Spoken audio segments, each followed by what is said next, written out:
Hey everyone, and welcome back to another Plotty Time Minisode. Guess what? It's just me again. So fuck you. No, I'm just kidding. It's just me today. Other guys couldn't make it. So today we're gonna shift back in. We took a little bit of a break last week. Took a little different turn.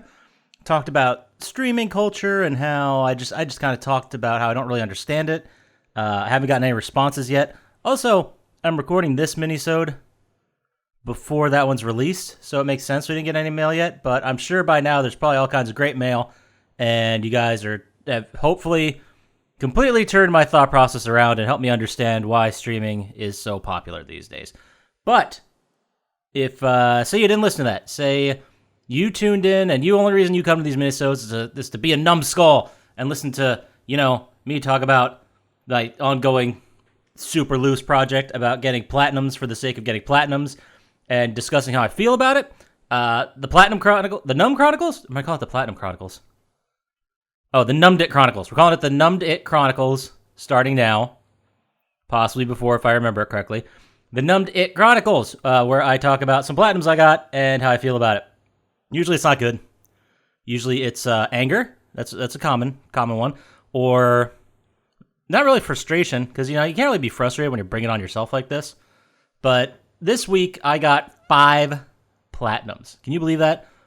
5. I went years without getting any in there. And this week, I got 5. Now, sounds super impressive, right? Like, I just put in 300 hours of gaming this week to nail down 5 platinums. I did no such thing at all. Basically, platinumed 3 different games. 2 of them I platinumed twice, once on my PlayStation Vita, which, by the way, don't mind doing that. Always a great chance to get out the Vita again. And I'm a pro Vita person. I didn't get into it as much as, like, Dr. Scientist loves the Vita. He's a big Vita guy. But I didn't get into it as much when it was out or around. Wish I did. I don't know why. I had one for a long time. But yeah, either way, it's always a good day when you can get out the Vita and play a game on it. Damn shame they basically stopped doing that and basically just said, well, you all have phones now, so fuck handhelds, I guess. Whatever, I guess it didn't sell well. What do I know? Maybe it wasn't good. I don't know. Maybe that's a topic for another day, just talking about the Vita. So this week, 3 games. They are you ready for this? And we're going to go through each one of them, so, you get comfy. I don't know, maybe kick your shoes off. You got socks on? Put some big comfy socks on.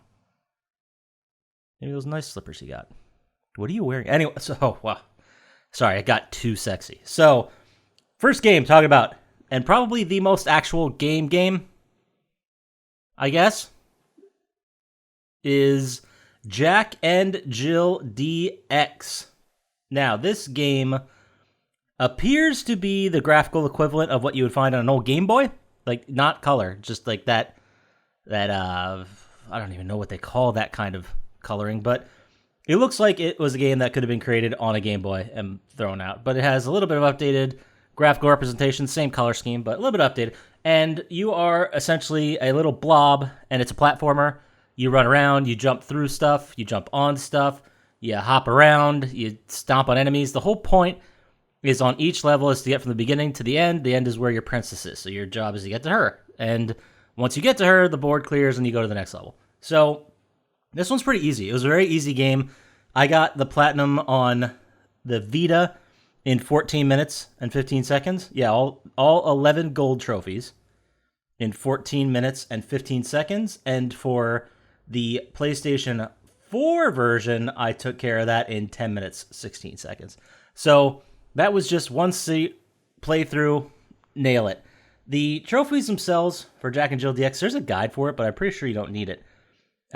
They're very much just finish stuff, like complete a level, complete a world, unlock a minigame, play a minigame, get a shop ticket, buy something in the store, get a coin, get enough coins.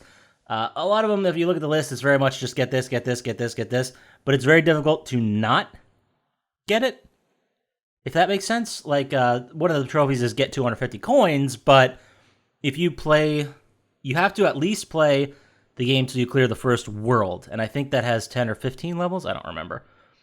But once you complete that world, by the time you're done, you have well over 300 coins. So getting 250 is not a thing. Getting one's not a thing. Playing a minigame and unlocking a minigame, you do when you beat the first... You unlock it when you beat the first world. Then you can just go in and play it. You play through it once, you get a ticket, you use that ticket to buy some stuff. It's very paint by numbers, very easy. One, you get a trophy just for dying, a gold trophy just for dying, which you're probably going to do anyway because you're going to miss a jump because the controls are a little wonky.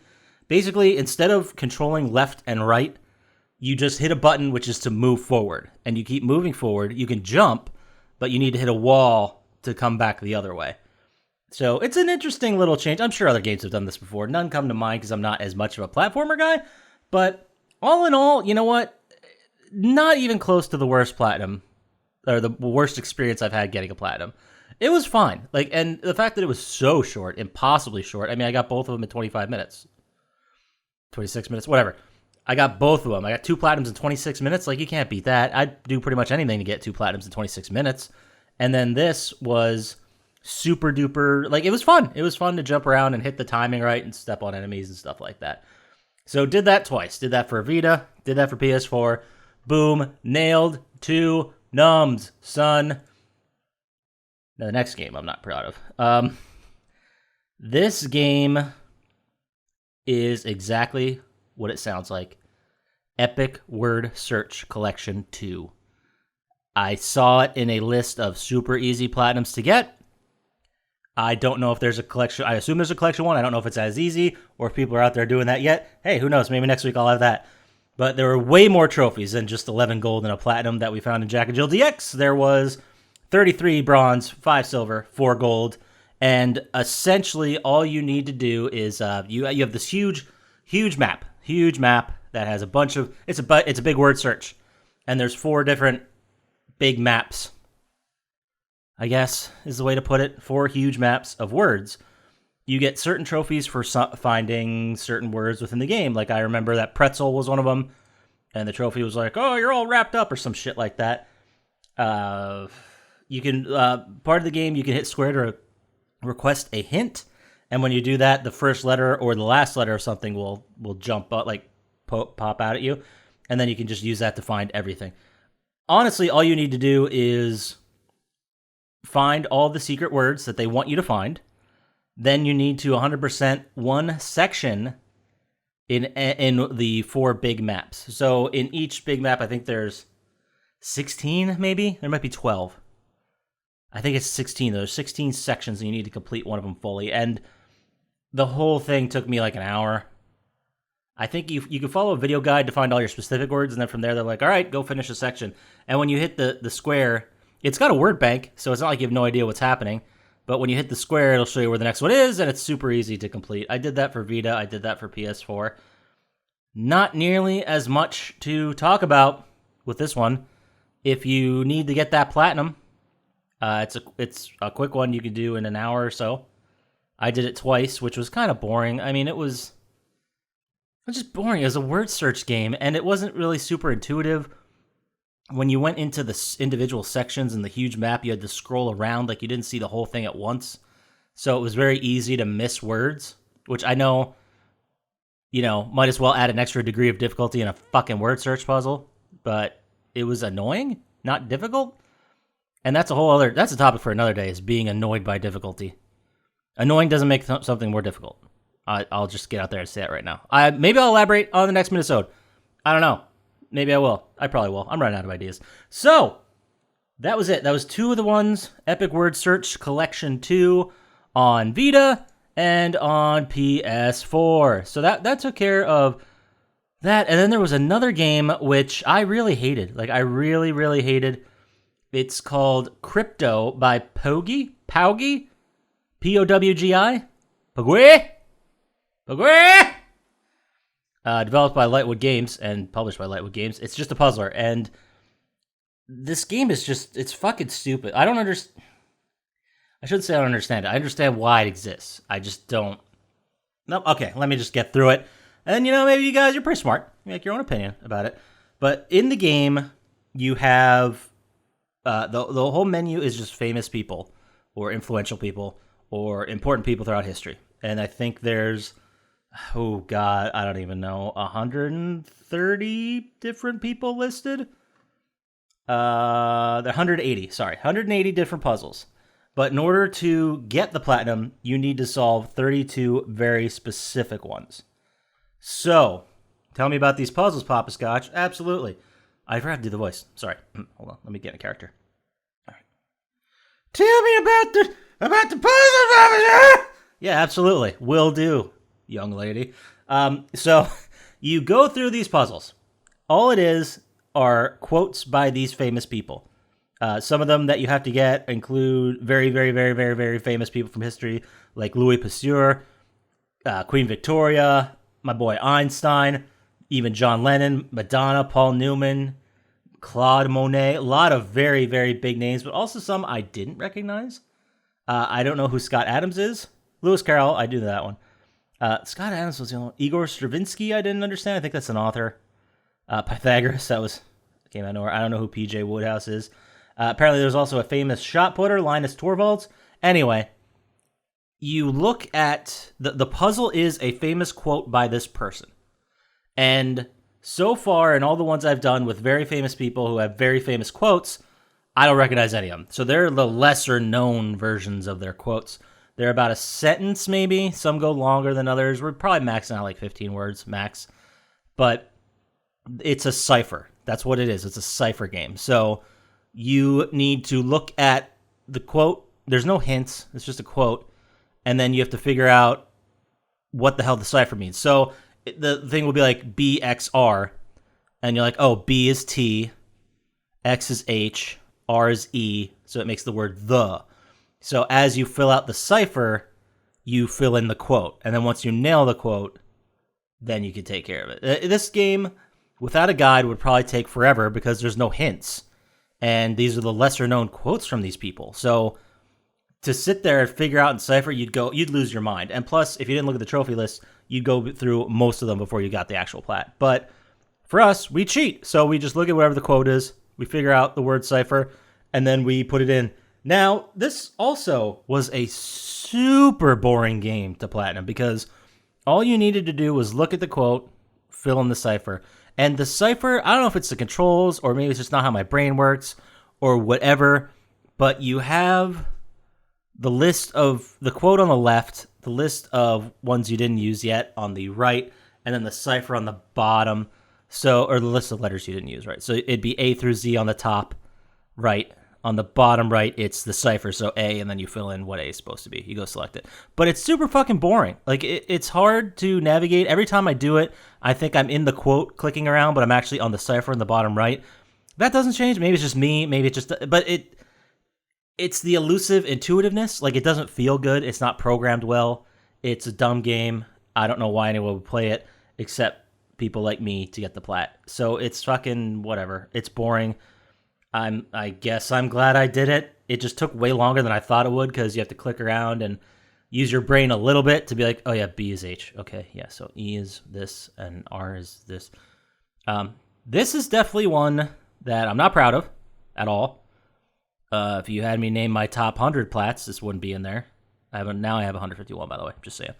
But it was just, it's less embarrassing than like the Smurfs game. I don't think I did the Smurfs, but I did do Cloudy with a Chance of Meatballs. Like, I've done some children's games to get the num. And this, I mean, at least you could say it's more geared towards adults and puzzle solving, but it's the same puzzle 180 times. Like, it's the same type of game 180 times. Imagine if, I don't know, you were playing poker and every hand was exactly the same 180 times in a row. It'd be boring as shit. That's not a great example. Let's say you were playing, I don't know, Clue, right? We'll say Clue. Let's say you're playing Clue, and the solution for every game you ever play for the next 180 is the same. It's always Colonel Mustard. It's always in the conservatory. It's always with the candlestick. Eventually, you're just going to be like, I get this now. My brain, I don't need to keep doing this. It's not fun. The journey is not fun, because what do we want in the game other than a good journey? So, I mean, that's it. That's all I got to talk about for Platinums lately. There's some games coming up I want to numb that look more interesting and more like stories. It's just that this last week I haven't had the time to really dedicate to gaming and nail these Platinums. I know some of them, like, or 3 hours or 6 hours, but these were the quick ones. This was not a good week for this. I'm glad I got those stupid little ones out of the way. But, real time coming up, real platinums. I'm also, I'm thinking about doing another introspective on The Last of Us 2 because I'm playing it again for a collectible run. And since I'm playing it again, now that I know the story, now that I know what's going to happen, I can see more about how it unfolds and maybe do a different review. I might do that. I don't know. Maybe. That's something that's, keep a track on the Plotty Time radar. Also, we're going to start getting the other guys in here on some minisodes, so you can expect them to pop up a little bit more frequency. A lot of the times I do this just by myself because I wanted to give people some more content to look at, something on a Monday, and it's very easy for me just to sit in front of my computer, my studio, and just record by myself, and then edit it right away, and then post it right away. It takes, an hour, start to finish, and when I edit our episodes that we actually do with the three of us, with different mics and bleeding and overlap and remote stuff, it takes, it could take up to 4 hours to edit one of those things. So this is a quick, easy way. If I do one of those, it might take a long, but whatever. The point is, we might be getting some hot takes from the rest of the Plotty Time squad about random shit. But either way, it's going to be a good time. There's going to be more Plotty Time. If you're not into the Minisodes, don't listen to them. Still going to be doing the Nummed'D IT Chronicles. I think I have like 5 or 6 more games I want to hammer out and then maybe take a break from that. Hopefully, it will be an impromptu break because we're just going to be nailing out so many of these as a team. That'd be dope. If you want to listen to the podcast, we've also expanded a little bit. We're going to be in Google Podcasts. We're going to be on Audible for Amazon, as well as the Stitcher, Spotify, iTunes that you've come to love and enjoy. So there's even more places to find us. You can tell your friends. If you're like, yo, bro, listen to Plotty Time, and they're like, I only have Audible. I don't want to listen to Plotty Time on other platforms. You'd be like, well, listen, asshole. Now they're on Audible. What is happening? Maybe we could do some movie ones too and talk about slap culture. I don't know. We'll figure it out. But there's other places to listen to the podcast now. You can also hop on over to the YouTube channel over there. That really helps us out when you click on the stuff, like and subscribe. We're also throwing in what we're calling Plotty Time bio breaks, which are little clips of individual episodes. There's a couple of Chump Slaps FMKs in there because, they're fun. And there's a couple of other just clips from episodes we're throwing in. Basically, we're trying to get more people into the channel. And I think, having a clip that's between, I don't know, 4 and 10 minutes is a lot easier to digest for people that don't know what this podcast is all about. They can listen to it, see if they're into it, and then listen to a whole episode. So kind of a way to bridge the gap and get people into it that maybe don't want to commit an hour and a half to a podcast they don't know anything about. So that's fun. Other stuff, we got other stuff brewing in the Plotty Time cauldron. Is that where stuff brews up? Still? Still like where you put booze? Is that where stuff brews? I'm a metaphor. My head's way up my ass with these metaphors. But anyway, the point of all that, go to the YouTube channel. You'll love it. There's other stuff brewing up. Stuff we're not going to talk about yet. May happen, may not. And some collabs we're looking at. Some other possible avenues. We're thinking, kicking around the idea of maybe doing a Patreon, but we don't know what that would look like, or an OnlyFans. Again, we don't know what that would look like or what we'd put up there. So what we're going to do is do a little bit more of these minisodes, branch out a little bit, do some weird shit, see what you guys like, and then we'll make more content like that. I mean, who knows? This might turn into a mukbang podcast. I don't know. God, I hope it doesn't. Who needs that? No one needs that. It's sexual, right? Like mukbang is... It is, right? It is. Like it's... I mean, maybe it's not like ASMR. That's clearly sexual, but... I don't know, man. Internet's a weird place. But anyway... YouTube, like and subscribe. Stitcher, Spotify, iTunes, Apple Podcasts, Audible. What was the other one? Shit, I just said it. Google Podcasts, there it is. Which you probably already know about, but you can tell your friends now if they want to find other revenues. And then, check in every Monday, Thursday, new content. You're going to like some of the episodes we've been working on. They're getting a little sillier, so that's fun. And, I don't know, come in here, check it out. Talk to you guys later. Maybe give us some ideas on what you want to hear us talk about. Some maybe topics and games, some games specifically. Maybe you want to hear us... please don't say you want to see the mukbang videos. Scientists already posted saying more mukbang videos. And we don't need to, feel that fire, right? Because I'm gonna have to do it. So let's not do that. So get at us. Talk to us on the socials at Plotty Time, Instagram or Twitter. Give us some ideas. Talk to us. Engage with us. Maybe we'll end up liking you. If not, fuck you. Talk to you later. Peace.